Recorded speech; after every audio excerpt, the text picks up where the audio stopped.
real repercussions of the kiss are established immediately when Cliff shows up at Mindy's with a mariachi band and Morgan, because of course, to win her back. Danny ends up leaving not before Cliff tries to tip him for escorting Mindy back to her place, and Mindy then tries to break up with Cliff, who becomes significantly less likable in this episode. Honestly, I think they did him a little dirty in this episode. We were all on board with Mindy being with Danny. We didn't need to dislike Cliff.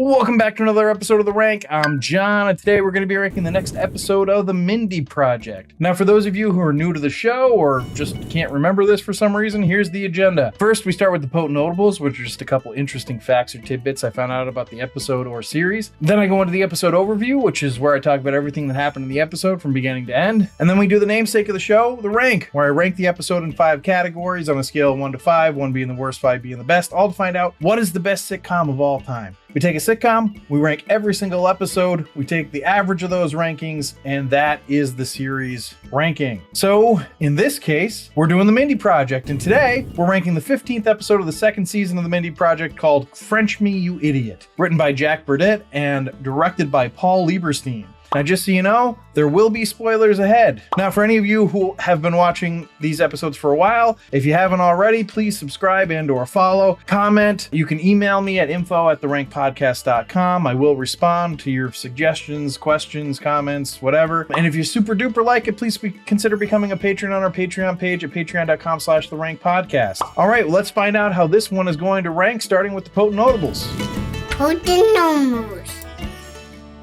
The 15th episode of the second season aired Tuesday, April 1st, 2014. There was a jump from January 21st to April 1st here that I'm sure some noticed. Apparently, Fox cleared their slate to do special programming, especially sports. They also wanted to stack new episodes, and it gave a good cliffhanger gap after the big kiss. Did it work out for Mindy? Not particularly. They doubled up 2 episodes, this one and the next one, and had Mindy in the 9 and 9:30 p.m. slots. And together, they got 1.9 million viewers, which is a pretty significant drop and the worst total I've seen for any new episode of Mindy. Glee was its lead-in, and that didn't do that fantastic with only 2.6 million, but still 700,000 more than Mindy. At least Mindy still beat what was on the CW, which was the 100, which only had 1 million. Now, since we're focusing on the 9 p.m. episode, I'm going to focus on that time slot for competition. It lost to The Goldbergs on ABC, which had 4.7 million viewers. NBC had About a Boy, which got 7.2 million viewers. And of course, CBS destroyed everybody with NCIS Los Angeles, which had 15.3 million viewers. What else did Mindy lose to? Amish Mafia on Discovery, Storage Wars on A&E, Dance Moms on Lifetime, and 19 Kids and Counting on TLC. And those are just the ones I know about. So pretty ugly for Mindy. All right, second and last potent notable is Mindy asked Ike Barinholtz to refrain from being, quote, like every other guy on TV who, when they get apart, instantly loses 50 pounds. I encourage you to be a bigger guy and maybe look like more of a real person, end quote. So he made an effort to gain some weight for the role. When asked how much he gained, he quickly answered, 22. I take my dog to the vet a lot because he's old and sick, and I always step on the scale when I'm there. Let's just say shirts that were once buttonable are no longer. I'm constantly being roasted by my wife. I'll get out of the shower and she'll be like, whoa. She has a rule that once I double her weight, we're done. We're not there yet, but if the show is lucky enough to go to a second season, I may be single. Well, obviously the show did go to a second season, but Ike is still married to his wife Erica Hansen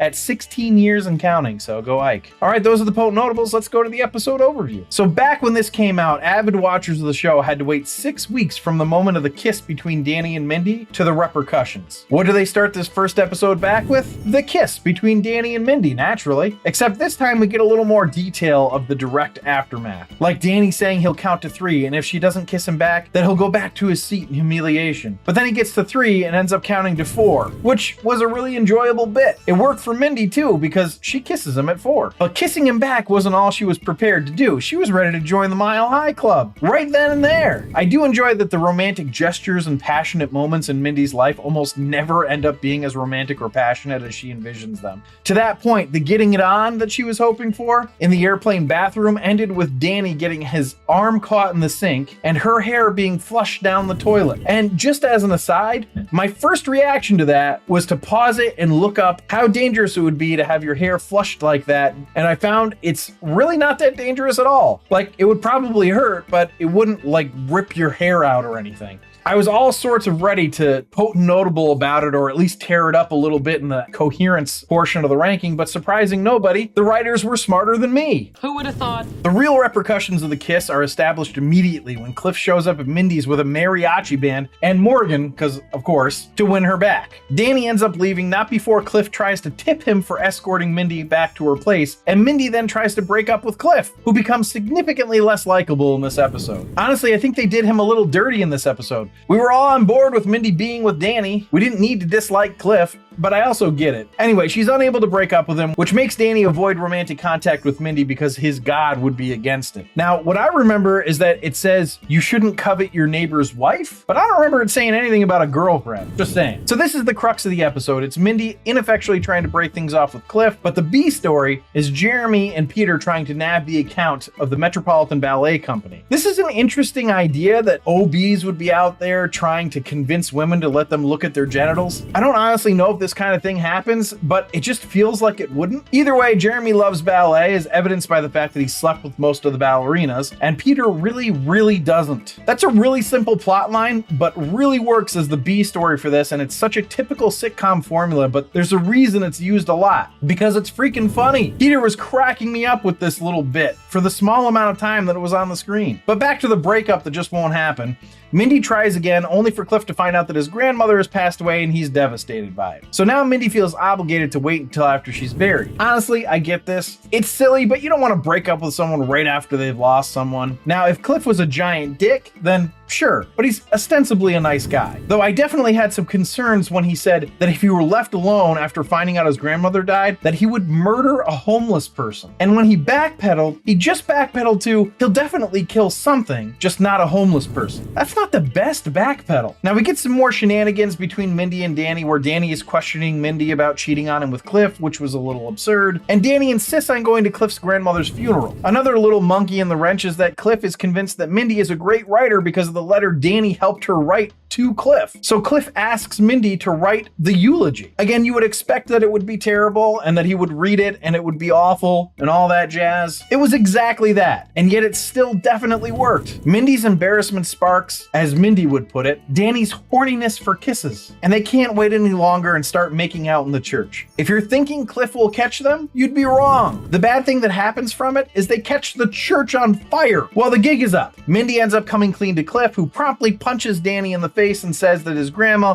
will haunt them because she holds a grudge. Cut to later that night, and they're making out at Mindy's apartment, and the bulb blows and they assume it's the ghost of Cliff's grandma. It made me wonder if they're going to prolong this by making them think they can't be together because it was an offense to God or Cliff's grandmother or something. But wondering what the next episode will bring doesn't make sense, because it's time to find out how this one ranked. Oh, rank.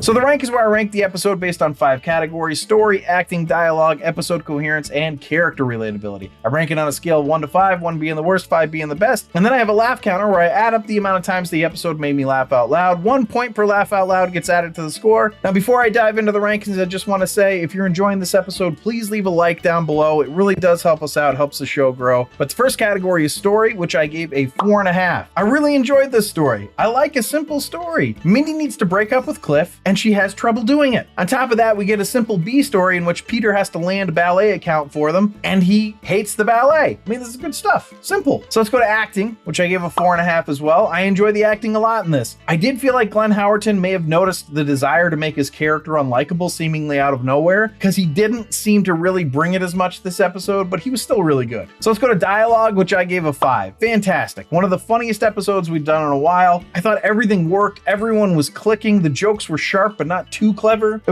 was great. So let's go to episode coherence, which I gave a 4.25. So this one is slightly lower than the others, but that's because of the turn of Cliff's character. He was a nice, normal guy for his entire arc, but then he's suddenly going to murder homeless people, and he's making snide remarks about Mindy's eloquence. Also, and this wasn't necessarily him, but saying his grandmother was a racist and his motion to Mindy's face about it wasn't great. It would be fine if he had been a character like Josh or something, but this felt a little out of nowhere. Other than that, everything was great. So let's go to character relatability, which I gave a 4.5. I found everyone really relatable, other than the killing homeless people comment. And maybe I wouldn't have gone crazy at the ballet, like that seems a little crazy for anybody, but it was freaking hilarious. Anyway, those are really the only reasons it's not perfect. This was a fantastic episode in my opinion. Now, obviously it's gotten good rankings here. Now, with a decent laugh counter, it should put it up in probably the top 2 tiers, but this didn't just have a decent laugh counter, this had an incredible laugh counter. It got me 26 times. That puts the grand total up to 48.75 for this episode of the Mindy Project, which means it's in the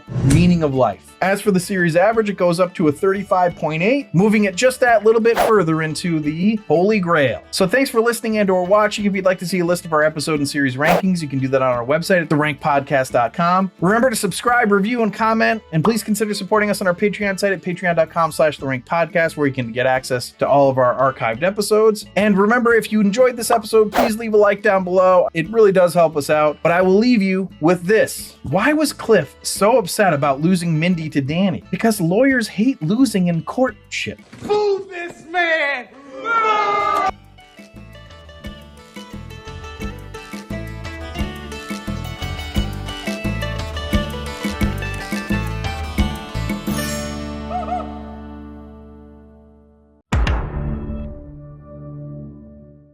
The real repercussions of the kiss are established immediately. Fuck. Cut! The real repercussions of the kiss are established immediately. Cut! Here we go. He's gonna, we're gonna be here a while. This is Antonio's favorite clip. I call it like I see it. The real repercussions of the kiss. Cut! The real repercussions. Cut! I can't fucking, okay. All right. Yes, we are gonna be here a while. Exactly.